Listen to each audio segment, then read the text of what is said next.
그대는 듣기에 부드러운 말을 하는구려. 하지만 마음속으로 흉계를 꾸미는 것은 아닌지 두렵소. 그러니 그대를 전보다 더 신뢰할 수가 없소이다. 여자나 남자나 벌컥 화내는 사람이 영리하면서도 말이 없는 사람보다 감시하기가 더 쉬운 법이니까요. 자, 되도록 속히 떠나시오. 더 말할 것도 없소. 그렇게 결정되었으니 무슨 수를 쓰더라도 그대는 내게 저기를 품은 채 우리 곁에 머물 수 없소. 제발 내 말을 믿으시오. 내가 이 결혼을 성사시키려는 것은 여자하고는 관계가 없는 일이오. 이미 말했다시피 당신을 지켜주고 내 아이들을 새로 태어날 왕자들과 형제가 되게 해서 우리 가정을 튼튼하게 하기 위해서란 말이오. 내가 살아서 뭐래요? 내게는 조국도 집도 불행을 피할 곳도 없어요. 한 남자의 말만 믿고 조국을 떠나올 때 이미 난 실수한 거예요. 하지만 그 남자도 대가를 지불하게 되겠죠. 그자는 앞으로 내가 낳아준 자식들이 살아있는 모습을 다시는 보지 못할 것이고 내 도구로 새 신부도 죽음을 당해 그자에게 자식을 낳아주지 못할 테니까. 아무도 날 하찮고 미약하다 여겨서는 안 돼요. 나는 결코 힘없는 피해자가 되지 않을 거예요. 친구에게는 상냥하지만 원수에게는 무서운 것이 나의 본성이니까.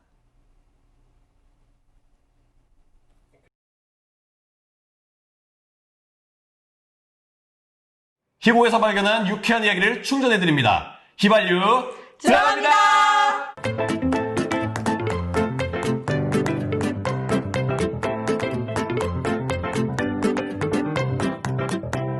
안녕하세요. 저는 극단 99도의 기획이자 주치의를 맡고 있는 진한나입니다. 안녕하세요. 극단 99도의 대표 홍승호입니다. 안녕하세요. 극단 99도의 배우 서유록입니다. 네, 저희 극단 99도가 휘발유라는 새로운 컨텐츠를 준비했는데요. 희곡에서 발견한 유쾌한 이야기를 들려드리려고 합니다. 앞으로 매주 한 작품을 읽고 저희 세 사람이 발견한 재밌는 이야기들을 함께 나눠보려고 합니다. 연극을 좋아하시는 여러분들께 즐거움을 드릴 수 있는 컨텐츠가 되었으면 좋겠습니다. 네, 그럼 오늘 첫 작품으로 저희가 뭘 준비했죠? 메데이아요. 네, 바로 에우리피데스의 메데이아입니다. 네, 메데이아의 주요 대사들로 저희가 인트로를 꾸며봤는데 어떻게 보셨나요? 메데이아의 간략한 줄거리를 한번 저희 서배우님께서 소개해 주시면 어떨까요? 네, 메데이아 희곡은 그리스 신화의 메데이아 스토리 중 후반부를 희곡으로 만든 작품입니다. 이 희곡 앞부분의 내용을 잠깐 말씀드리면 이아손에게 반한 메데이아가 그를 돕기 위해서 가족까지 배신하고 살인을 마다하지 않는 그런 과정을 그리고 있어요. 근데 이 희곡에서는 두 사람이 결혼해서 행복하게 잘 살 줄 알았지만 이아손이 메데이아를 배신하고 코린토스의 왕 크레온의 딸과 결혼하겠다고 선언을 합니다. 남편의 배신에다 두 아이와 자신까지 추방할 위기에 처하자 메데이아는 분노해서 새 신부인 공주와 크레온 왕까지 죽이고 이아손에게 고통을 주기 위해 자기 두 아들까지 죽이는 내용입니다. 그리스 희곡들을 보면 막장 스토리가 굉장히 많아요. 소포클레스나 아에스킬로스가 3대 그리스 희곡 작가라고들 하잖아요. 에우리피데스까지 포함해서 오늘날의 막장 드라마에 굉장히 많은 영향을 줬다고 얘기들 하는 사람들도 있더라고요. 네, 그리고 그 중에서 메데이아를 쓴 에우리피데스는 아리스토텔레스가 가장 비극적인 시인, 가장 비극적인 비극 작가라고 칭했을 만큼 인간 삶의 비극들을 그려낸 작가로 정평이 나 있죠. 그 전에 소포클레스나 아이스킬로스가 신화를 바탕으로 신이나 왕들의 이야기를 했다면 에우리피데스는 조금 더 인간적이고 특히나 메데이아 같은 강한 여성 캐릭터들, 생생한 여성 캐릭터들을 만들어내서 저는 개인적으로 고대 그리스 작가들 중에 가장 좋아하는 작가예요. 하지만 당시에 에우리피데스의 작품들은 굉장히 지탄을 받았었다는 이야기들도 있더라고요. 되게 강한 여자 캐릭터들이 나오고 해서 환영받지만은 못했었다고 하는 얘기를 들었어요. 현대의 눈높이로 보면은 정말로 재밌고 이럴 수 있는데 그때 당시에 뭔가 가부장적인 사회 통념이 있던 시기에는 그렇게 보여줄 수도 있겠네요. 근데 현대의 눈으로 보기에도 굉장히 파격적이고 엄청 파격적이죠. 너무 잔인하죠. 사실 자기의 친족을 살해하고 그 살해 방법들도 너무 잔인한 수법들이 많이 나오잖아요. 고전이라는 명함이 없었다면 그냥 오늘날 드라마다라고 해서 나왔다라고 하면은 다른 의미로 좀 지탄을 받았을지도 모르겠다는 생각도 들기도 하고요. 만약 이런 이야기의 드라마가 나오면 완전 댓글창이 폭발할 시청자 게시판 난리 나죠. 네. 저는 진짜 그 아이들까지 죽이는 게 정말 이해를 못 맞아. 하겠더라고요. 복수를 하기 위해서 자기 아들을 죽인다? 정말 끔찍한 내용이잖아요. 보통을 주기엔 확실한 방법이긴 하겠죠. 네. 상대방한테. 그런데 이제 그 아이들을 살해한 대목에 대해서는 그 에우리피데스의 희곡 작품에서는 그렇게 쓰여졌지만 신화 다른 버전들에서는 그 코린토스의 시민들이 돌로 쳐주겠다. 맞아요. 그리고 이방인이고 여성이던 메데이아를 악역화한 그 이방인과 여성에 대한 그 당시의 시각이 드러난 색일 수 있다라는 설도 있더라고요. 말씀하신 것처럼 굉장히 악녀처럼 묘사가 돼 있긴 하지만 이게 그리스 신화를 읽어보니까 이 메데이아가 진짜 능력도 짱이고 완전 사기캐. 네, 완전 대단한 여자더라고요. 과거에는 이런 여성 캐릭터가 잘 없잖아요. 주체적인 능력 있는 캐릭터가. 어떻게 보면 이하손이 무능력한데 그래서 자기가 다 해줄 수 있는 능력을 갖고 있는 부인 정말 잘 만나서 맞아요. 최강 캐릭터가 아닐까 싶었어요. 이하손이 원래 황금 양피를 얻으러 갈 때 장정들을 많이 데리고 왔는데 사실 그 사람들 한 게 별로 없고 메데이아가 혼자 다 활약한 거잖아요. 하드 캐릭터, 하드 를 캐릭터. 사랑하는 남자를 위해서 자신이 할 수 있는 모든 걸 했는데 배신을 했다. 그러면 굉장히 서운할 것 같아요. 진짜 눈알이 뒤집힐 것 같아요. 그러면 만약에 나의 배우자가 바람이 났다. 이랬을 때 그 정도의 복수를 하실 건가요? 그거는 좀 전제를 해야 될 것 같아요. 나에게 살인 면허가 있냐 없냐에 따라서. 살인 면허가 있는 사람이 어딨어요. 막 메데이아처럼 뭐 마술을 부리든 뭐 어쨌든 복수를 하려면 할 수 있어. 그럼 복수합니까? 그러니까 저 같은 경우에는 같은 하늘 아래에서 같이 숨 쉬면서 살아갈 수는 없을 것 같아요. 그러니까 만약에 뭐 지금 같은 사법 체계가 엄청 단단한 이 대한민국 사회에서는 법적인 태도를 취해야 되지 않을까 이렇게 생각을 할지도 모르지만은 뭐 그때 당시로 돌아가서 생각을 한다라고 하면은 저도 메데이아랑 비슷한 선택을 하지 않았을까 뭐 이런 생각이 드네요. 무서운 사람이었네? 조심해야겠다. 대한민국이 법치주의 국가라는 부분에 좀 감사하면서 사시기 바랍니다. 저도 남편이 바람을 피거나 하면 복수를 할 것 같기는 한데 복수 과정을 볼 때 항상 그 상간녀라고 하죠. 아, 그 네. 맞아요. 사람한테까지 복수를 하는 게 전 조금 이해가 안 되더라고요. 뭐 물론 그 여자나 남자가 알고 바람을 핀 거라면 조금 문제가 되겠지만 모르는 상태에서 내 남편이나 남친과 바람이 난 거라면 사실 그 사람은 오히려 더 피해자라고 생각을 해요. 그렇죠. 남자가 만약에 거짓말을 해가지고 유부남이거나 아니면 뭐 연인이 있다는 걸 모르고 바람이 나는 여자한테까지 피해를 주는 거는 저도 좀 지나치다는 생각을 하긴 해요. 맞아요. 근데 저는 환승 이별을 당한 적이 있거든요. 그런데 뭐 복수를 한다거나 뭐 이런 걸 생각해보진 않았어요. 안 보면 되지 하고 이제 그냥 그랬던. 근데 오히려 파괴적인 행동을 하는 게 저한테도 안 좋을 것 같아서 도움이 되진 않죠. 네. 저는 또 신기한 점이 보통의 뭐 작품들에서는 이렇게 복수를 저지르고 잔혹한 일을 하면 본인도 벌을 받잖아요. 근데 메데이아는 그 뒤로도 잘 먹고 잘 살잖아요. 복수를 저지르고 아테네로 가서 또 잘 살고. 비로소 복수가 완성됐다고 할 수 있는 거죠. 약간 그런 그러니까 결말이면. 정말 희대의 캐릭터다. 그래서 그런지 이 작품을 모티브로 만든 작품들이 되게 많다고 하더라고요. 그래서 되게 유명한 게 있어요. 여러분 다 아실 텐데. 네, 짐작이 가는 게 있어요. 뭘까요? 저는 서배우님이 줄거리를 이렇게 소개를 해주실 때 갑자기 이거 최근에 한 드라마랑 되게 비슷한데? 이런 진짜? 느낌이 들었어요. 그전에는 딱 생각을 못했었는데 오늘 정리하시는 걸 듣다가 문득 최근에 종영한 부부의 세계가 생각이 나더라고요. 죄는 아니잖아. 사랑에 빠진 게 죄는 아니잖아! 뭐 이거죠. 그래서 말씀하신 것처럼 부부의 세계 원작 닥터 포스터를 네. 쓴 작가가 메데이아에서 모티브를 따왔다고 하더라고요.